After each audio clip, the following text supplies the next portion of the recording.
બોડીદર ફાફણી જોડતા રસ્તા પરના દબાણ દૂર કર્યા.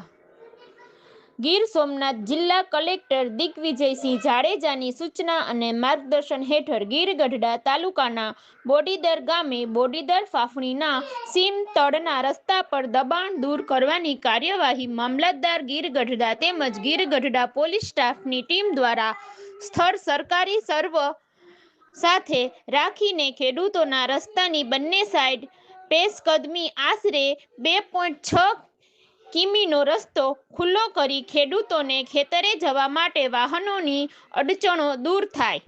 બોડીદર ફાફણીના ખેડૂતો કાયમી રસ્તો ખુલ્લો થતા હાશકારો અનુભવ્યો. રિપોર્ટર બ્લોચ દોસ્ત મોહમ્મદ હરમડિયા.